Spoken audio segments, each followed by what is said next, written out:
Sahabat wanita, apa kabar hari ini? Dimanapun Anda berada, saya Susi menjumpai Anda lagi dan ingin menemani Anda.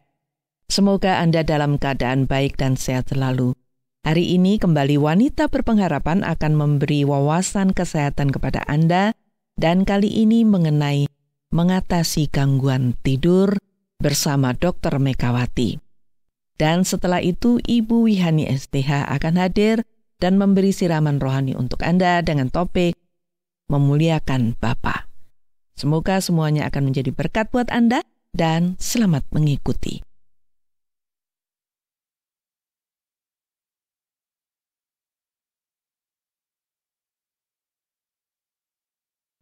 Saudara, tidur merupakan kegiatan yang penting bagi setiap kehidupan orang.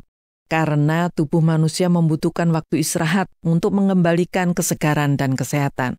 Tetapi ada banyak orang mengalami gangguan tidur. Dan penyakit ini biasa disebut insomnia. Banyak orang terganggu hidupnya dan kesehatannya bila terserang penyakit ini. Nah, bagaimana mengatasi dan mencegah gangguan tidur? Saya akan berbincang-bincang dengan Dr. Megawati mengenai bagaimana kita bisa mengatasi gangguan tidur dengan baik. Dan Dr. Megawati saat ini sudah bersama saya dan sudah siap di studio. Apa kabar hari ini, Dok? Baik-baik saja, Bu Susi. Bisa tidur dengan nyenyak ya? Iya, begitulah. Enak kalau bisa tidur nyenyak, bangun pasti segar ya? Iya. Dan banyak orang mengalami gangguan tidur atau kadang-kadang tidak bisa tidur sama sekali sampai berhari-hari. Dan ini biasanya disebut dengan insomnia ya, Dok ya? Iya. Nah, apakah setiap gangguan tidur itu disebut insomnia? Iya, namanya gangguan tidur itu insomnia. Cuma gangguan tidur seperti apa? Oh gitu. Nah, gangguan tidur itu bisa sering bangun tengah malam. Tengah malam. Jadi sudah bisa tidur, tapi sering bangun tengah malam. Itu juga disebut insomnia. Atau sulit memulai tidur. Jadi nggak bisa tidur-tidur sampai jam 12, jam 1, jam 2. Setelah itu bisa tidur juga. Atau juga bisa mudah tidur, tapi bangunnya lebih awal. Jadi jam 8, jam 9 sudah ngantuk. Tapi jam 2 sudah bangun. Gitu nah ya? itu semuanya namanya gangguan tidur. Nah, penyebabnya apa? Penyebabnya itu macam-macam. Bisa ketegangan, bisa stres, bisa kecemasan, bisa depresi, perubahan gaya hidup, bisa lingkungan yang tidak nyaman. Bisa juga karena penyakit sebenarnya. Jadi gangguan tidur itu bisa penyakit yang organik juga. Maksudnya penyakit organik itu apa? Seperti orang nyeri, orang sesak, iya kan? Betul. Kalau ngerasa nyeri ya mana bisa tidur. Mana bisa tidur, ya. Orang sesak, orang asma kan sulit tidur. Jadi penyebabnya itu ada namanya organik, ada anorganik.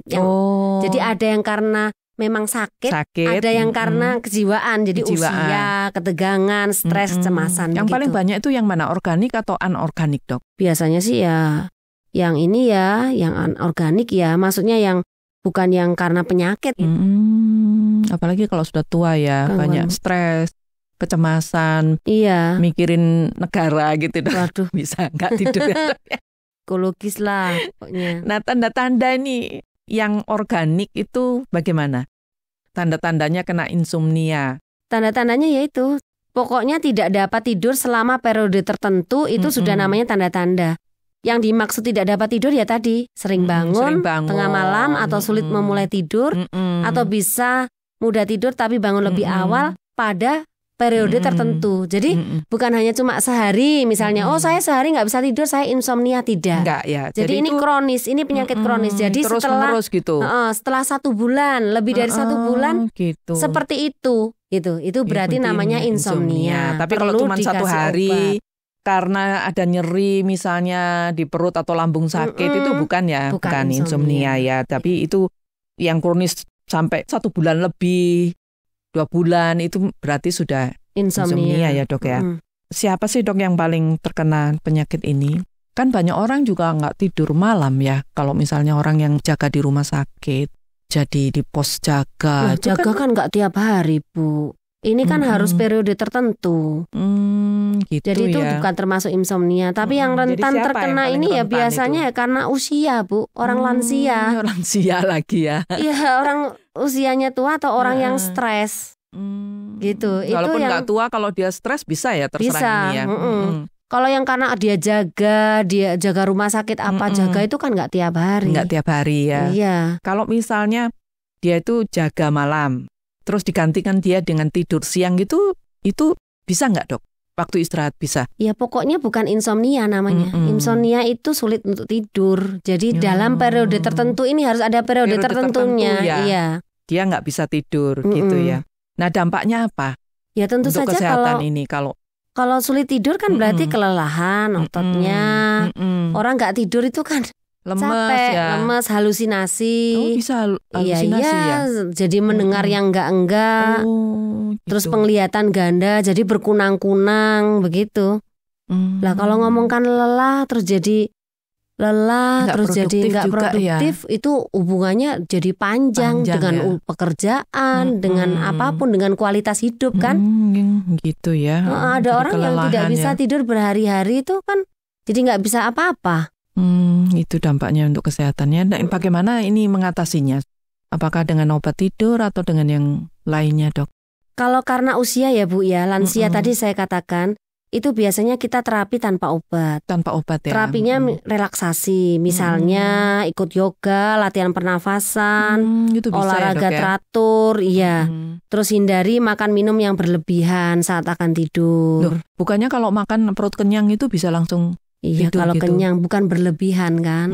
Kalau kekenyangan kan tambah nggak bisa tidur. Nggak bisa tidur ya. Boleh minum susu hangat, mandi air hangat. Oh itu ya iya. bisa.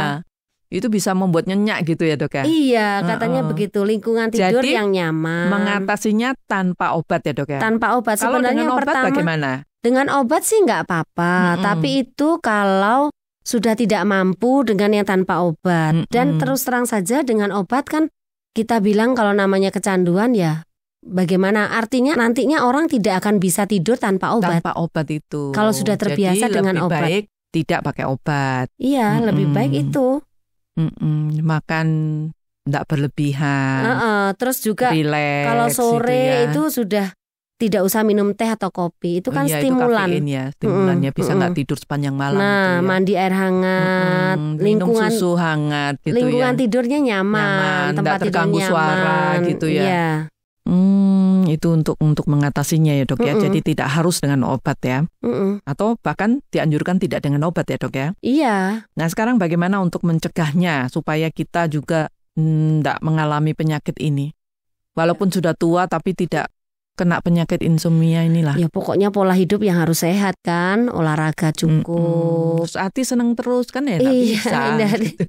Jaga kenyamanan kamar tidur kita. Kenyamanan itu kan masing-masing orang beda ya. Iya. Ada yang orang yang harus lampunya remang-remang, ada yang harus lampunya nyala gitu. Ya itu saja, kita sesuai saja. Makanya kan kalau kita mungkin pergi-pergi kan suasana yang baru itu sulit tidur. Iya, karena begitu ya. Hindari kopi, teh yang merangsang kafein itu. Justru susu dianjurkan ya dok ya? Iya. Susu hangat ya? Susu hangat waktu mau tidur. Kalau coklat bagaimana? Ya boleh, nggak apa-apa. Coklat tapi mengandung kafein dikit. Oh gitu ya. Kalau susu enggak sama sekali. Susu segar ini berarti ya. Mau nonton TV juga boleh. Iya, saya lihat orang tua itu begitu. Kalau sudah nonton TV ngantuk, ya sudah. Dia yang ditonton TV gitu. Tapi yang penting dia bisa tidur. Atau membaca juga sebelum bisa tidur, ya. Bisa menyebabkan. Bagaimana kalau gadget atau HP gitu? Nggak tahu itu, saya. Itu bisa mengganggu nggak dok? Ya tergantung orangnya ya. Apa yang dilihatnya, apa yang dibacanya itu bisa mengganggu kayaknya ya dok ya.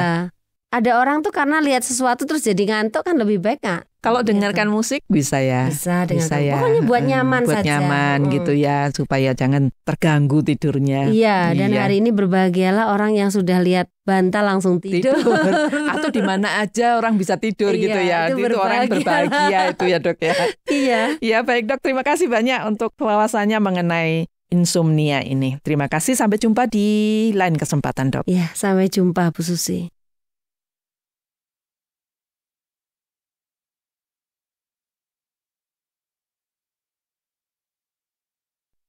Sahabat yang saya kasih, semoga perbincangan mengenai mengatasi gangguan tidur tadi bermanfaat bagi Anda dan keluarga. Dan tetaplah bersama Wanita Berpengharapan, karena sesaat lagi Ibu Wihani STH akan memberikan siraman rohani untuk Anda. Namun sebelum itu, mari kita mendengarkan sebuah lagu berikut ini yang berjudul Besar Setiamu. Selamat mendengarkan, semoga Anda terhibur.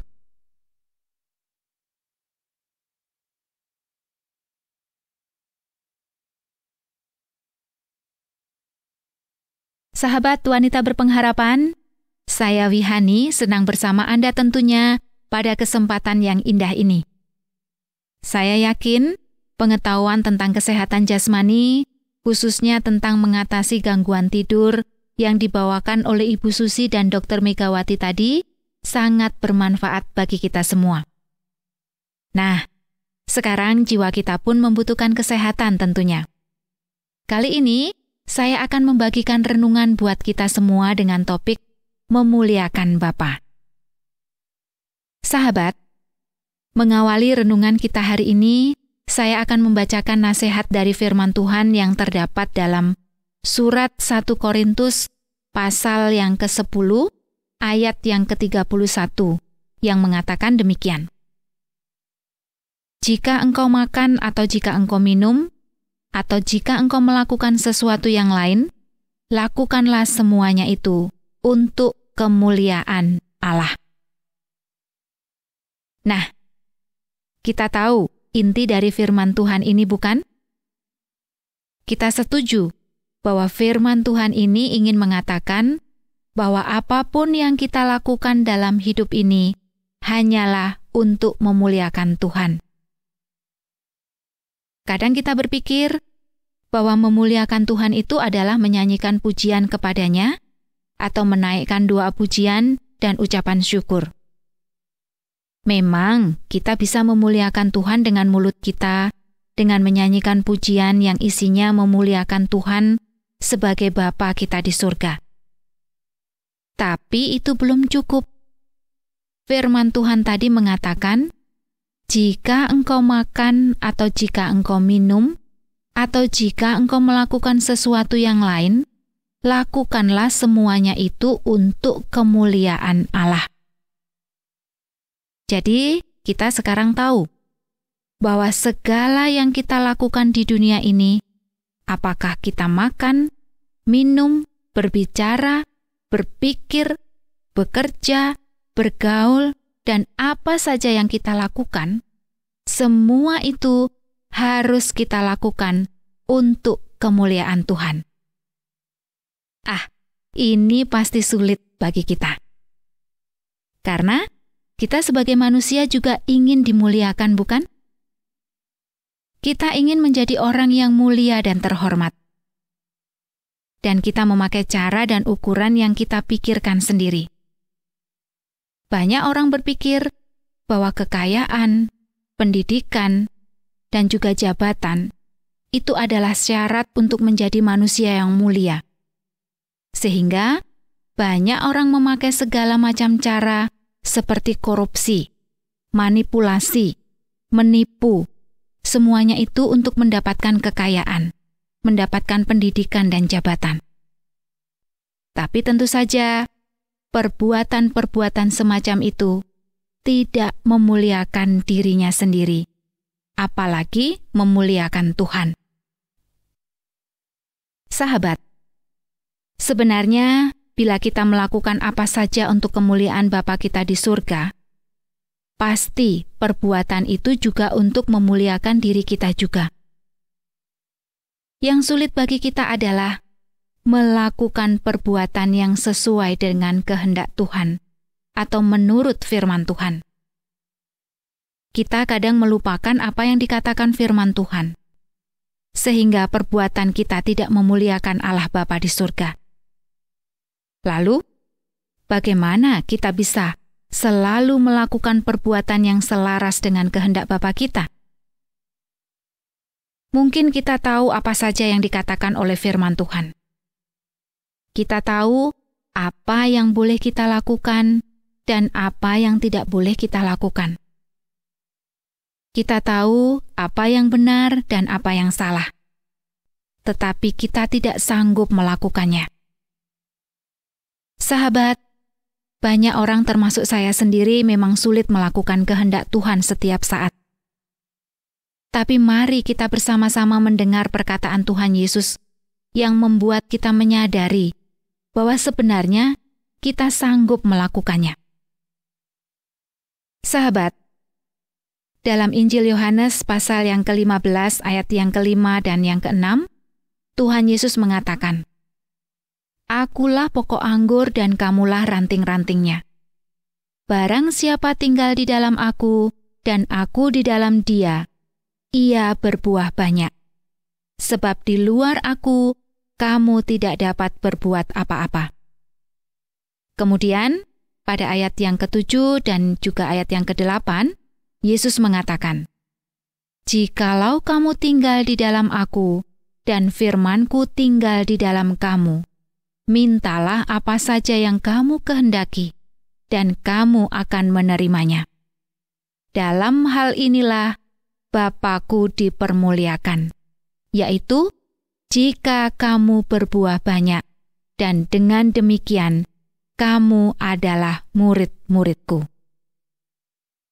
Nah, dari perkataan Yesus ini bisa kita simpulkan bahwa bila kita tinggal di dalam Yesus dan firman-Nya, maka kita bisa minta apa saja dan kita akan menerimanya.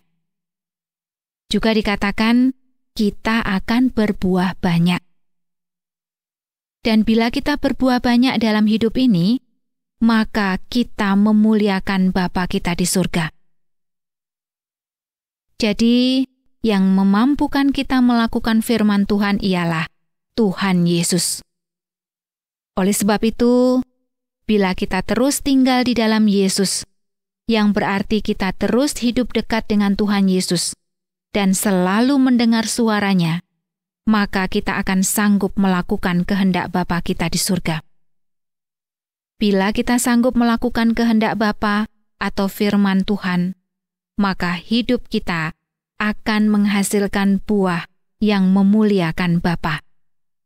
Sebaliknya, bila kita tidak tinggal di dalam Yesus, maka kita tidak mampu berbuat apa-apa. Karena di luar Kristus, kita tidak mampu menghasilkan buah. Yesus adalah pokok anggur, dan kita ranting-rantingnya.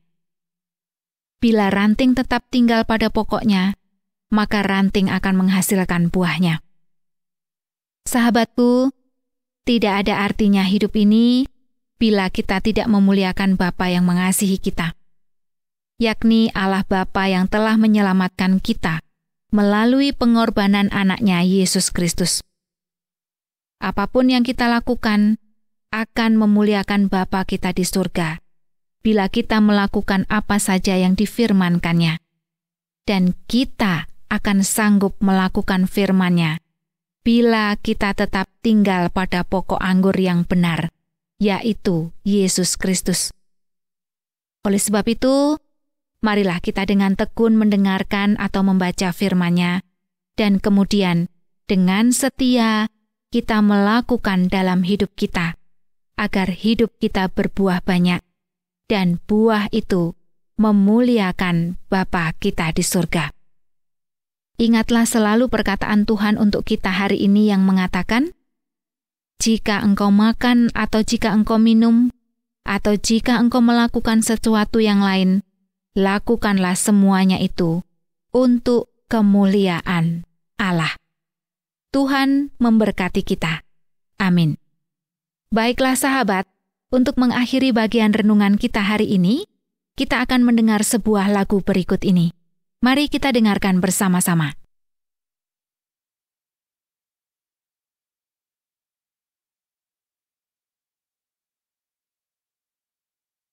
Sahabat wanita berpengharapan, terima kasih Anda sudah setia bersama kami selama 30 menit. Dan selesai sudah acara wanita berpengharapan untuk hari ini. Semoga Anda terhibur dan juga mendapat manfaat dari acara ini.